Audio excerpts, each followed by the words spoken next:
మనం ఇప్పటి వరకు టాలీ యొక్క ఎన్విరాన్మెంట్కి సంబంధించి కొన్ని ఆప్షన్స్ మనం నేర్చుకున్నాం. అంటే లెడ్జర్స్ ఎలా క్రియేట్ చేయాలి, గ్రూప్స్ నుంచి ఆ లెడ్జర్స్ని ఎలా మెయింటైన్ చేయాలి, అదేవిధంగా ఓచర్స్ ఎలా ఉంటాయి, వీటికి సంబంధించిన ఇన్ఫర్మేషన్ మన దగ్గర ఉంది. కాబట్టి దాన్ని అనుసరించి టాలీలో ఫస్ట్ ఎగ్జాంపుల్ మనం చేయబోతున్నాం. ఇక్కడ మీకు ఒక కంపెనీ ఉందండి, ఎడుసాఫ్ట్ లెర్నింగ్ సిస్టమ్స్ అని చెప్పి సో డేట్లో ఇది స్టార్ట్ కావడం జరిగింది. దానికి సంబంధించిన ట్రాన్సాక్షన్స్ ఇక్కడ వరుసగా ఇవ్వడం జరిగింది. మరి ఈ ట్రాన్సాక్షన్స్ అన్నీ కూడా మనం కంప్లీట్ చేయాలి అంటే ఫస్ట్ మనం వాటి యొక్క కరస్పాండింగ్ లెడ్జర్స్ని మనం క్రియేట్ చేసుకోవాలి. ఏ లెడ్జర్ ఏ గ్రూప్ నుంచి క్రియేట్ చేసుకోవాలి అనేది మనకి అవగాహన రావాలండి. ఇక్కడ చూడండి, ఫస్ట్ క్యాపిటల్ బై క్యాష్ అని ఉంది. అంటే క్యాపిటల్ అకౌంట్ నుంచి ఒక లెడ్జర్ ఇక్కడ క్రియేట్ కావాల్సిన అవసరం ఉంది. అట్లనే క్యాష్ డిపాజిటెడ్ ఇన్ బ్యాంక్ అని ఉంది. అంటే బ్యాంక్ లెడ్జర్ ఒకటి కావాలి. అట్లనే ఇక్కడ క్రెడిట్ పర్చేజెస్ ఉన్నాయండి. మరి క్రెడిట్ పర్చేజెస్ అంటే సెండ్రీ క్రెడిటార్స్ మనకి కావాలి. కాబట్టి ఇక్కడ కృష్ణ ట్రేడర్స్, ప్రవీణ్ ట్రేడర్స్ అనే ఫస్ట్ సెండ్రీ క్రెడిటార్స్ని మనం లెడ్జర్స్గా క్రియేట్ చేసుకుంటాం. అట్లనే ఈ పర్చేజెస్కి సంబంధించి క్రెడిట్ పర్చేజెస్కి సంబంధించి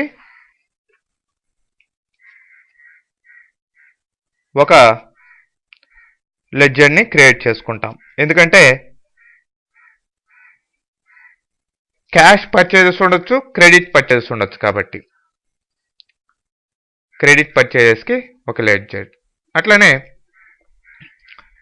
పర్చేజ్ రిటర్న్స్కి సంబంధించి అంటే ఈ కృష్ణ ట్రేడర్స్ నుంచి, ప్రవీణ్ ట్రేడర్స్ నుంచి ఇంకా వేరే రకరకాల సెండ్రీ క్రెడిటార్స్ నుంచి తీసుకొచ్చిన గూడ్స్ రిటర్న్ చేస్తుంటే వాటికి సంబంధించిన ఇన్ఫర్మేషన్ మెయింటైన్ చేసేదానికి మనం పర్చేజ్ రిటర్న్స్ అని పర్చేజ్ గ్రూప్ కింద ఒక లెడ్జర్ని క్రియేట్ చేసుకోవాలి.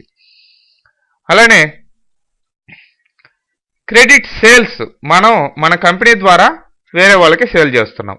సో వీళ్ళు ఈ Ravi and co, Kumar and co అనే ఈ రెండు కంపెనీస్ కూడా మనకి సెండ్రీ డెబిటార్స్ అండి. కాబట్టి ఈ ఇద్దరికి సంబంధించిన సెండ్రీ డెబిటార్స్ గ్రూప్ కింద రెండు లెడ్జర్స్ క్రియేట్ చేసుకోవాలి. అట్లనే క్రెడిట్ సేల్స్కి సంబంధించి ఒక లెడ్జర్ని, సేల్స్ లెడ్జర్ని క్రియేట్ చేసుకోవాలి. అట్లనే క్యాష్ సేల్స్కి సంబంధించి కూడా ఒక లెడ్జర్ని క్రియేట్ చేసుకోవాలి సేల్స్ అనే గ్రూప్ కింద. అలానే నెక్స్ట్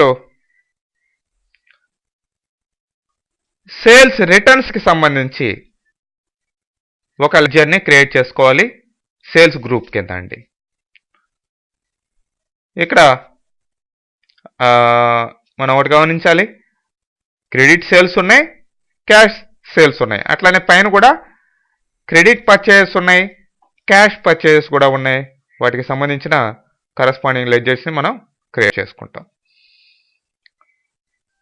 నెక్స్ట్ చెక్ ద్వారా అంటే బ్యాంక్ ద్వారా మనం ఈ కృష్ణ ట్రేడర్స్కి, ప్రైవేట్ ట్రేడర్స్కి పేమెంట్ అనేది ఇవ్వడం జరుగుతుంది.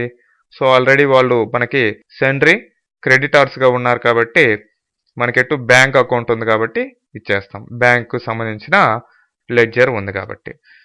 Next received cheques from the corresponding sundry debtors. మనం డెబిటార్స్ నుంచి చెక్స్ తీసుకునేదానికి కూడా అవకాశం మన దగ్గర ఉంది. డెబిటార్స్ ఉన్నారు, మనకి బ్యాంక్ అకౌంట్ ఉంది ఎటు, వాళ్ళకి సంబంధించిన లెడ్జర్స్ అన్ని ప్రిపేర్ అయి ఉన్నాయి. అట్లనే నెక్స్ట్ పెట్టి క్యాష్ అనే ఒక లెడ్జర్ని మనం క్రియేట్ చేసుకోవాలండి.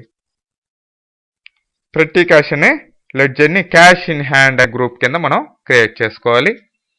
రెగ్యులర్ క్యాష్ ట్రాన్సాక్షన్స్ కోసం లైట్ అంటే రెగ్యులర్గా ఉండే పెట్టి క్యాష్ని యూజ్ చేసుకొని చిన్న చిన్న ట్రాన్సాక్షన్స్ మనం చేసుకోవచ్చు.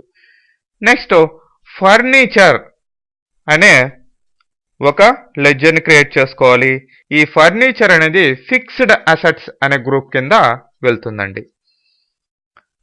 Next salaries, rent, electricity charges, telephone charges ఇవన్నీ కూడాను దేని కింద వస్తాయి? ఇండైరెక్ట్ ఎక్స్పెన్సెస్ అనే గ్రూప్ కింద వచ్చి వాటికి సపరేట్ లెడ్జర్స్ మనం క్రియేట్ చేసుకోవాలి. ఓకే, క్యాష్ పర్చేజెస్ ఇటు చెప్పుకోవడం, క్రెడిట్ కాకుండా క్యాష్ పర్చేజెస్ కూడా మనం చేయాల్సి ఉంటుందని. Next conveyance, postage, stationeries, staff welfare, అట్లనే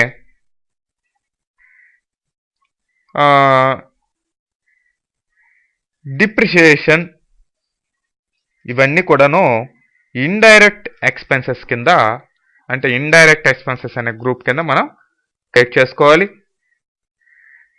వీటికి సపరేట్ లెడ్జర్స్ వస్తాయండి. నెక్స్ట్ శ్రీరామ్ అండ్ కో అనేది మనకి ఏమవుతుంది? మళ్ళీ సెండ్రీ క్రెడిటర్ అవుతుంది. ఆల్రెడీ పైన చెప్పుకున్నట్లుగా మనకి కృష్ణా ట్రేడర్స్, ప్రవీణ్ ట్రేడర్స్ మనకి సెండ్రీ క్రెడిటర్స్గా ఉన్నాయి. వాళ్ళతో పాటు ఇది కూడా సెండ్రీ క్రెడిటర్ అవుతుంది, శ్రీరామ్ అండ్ కో అనే కంపెనీ. ఓకే, ఈ విధమైన లెడ్జర్స్ని మనం ఫస్ట్ క్రియేట్ చేసుకుంటే చూడండి, వాటికి సంబంధించిన బ్రీఫ్ ఇన్ఫర్మేషన్ ఇక్కడ ఇవ్వడం జరిగింది. ఏ లెడ్జర్, క్యాపిటల్ అకౌంట్, లెడ్జర్ పేరేంటి, ఈ విధంగా క్రియేట్ చేసుకోవాలి. పర్చేజ్ అకౌంట్స్, ఈ మూడు కూడాను పర్చేజ్ అకౌంట్స్. అట్లానే సేల్స్ అకౌంట్స్ సంబంధించి ఆ గ్రూప్కి సంబంధించి ఈ 3 లెడ్జర్స్ ఉన్నాయి. ఇవన్నీ కూడాను ఇండైరెక్ట్ ఎక్స్పెన్సెస్ అనే గ్రూప్ కింద మనం క్రియేట్ చేసుకోవాలి. ఓకే, నెక్స్ట్ సెండ్రీ క్రెడిటర్స్ కింద ఈ 3ను, సెండ్రీ డెబిటర్స్ కింద ఈ 2ను మనం క్రియేట్ చేసుకోవాలి. ఫిక్స్డ్ అసెట్స్ కింద ఫర్నిచర్ అనే లెడ్జర్ని క్రియేట్ చేసుకోవాలి. బ్యాంక్ అకౌంట్స్ అనే గ్రూప్ కింద ఇండియన్ బ్యాంక్ అనే దాన్ని క్రియేట్ చేసుకుంటాం. క్యాష్ ఇన్ హ్యాండ్ అనే మెయిన్ దీని కింద మనం పెట్టి క్యాష్ అనే లెడ్జర్ని క్రియేట్ చేసుకుంటామండి. సో ఈ విధమైన లెడ్జర్స్ని క్రియేట్ చేసుకున్న తర్వాత మనం మిగతా ట్రాన్సాక్షన్స్ చేయాల్సిన అవసరం ఉంటుంది. ఓకే, మీకు లెడ్జర్స్ క్రియేషన్ ఎలాగో ఇంతకు ముందరే చూపించున్నాం. సో సింపుల్గా ఒక్కొక్క లెడ్జర్ని క్రియేట్ చేసుకుంటూ రావచ్చు. ఓకే.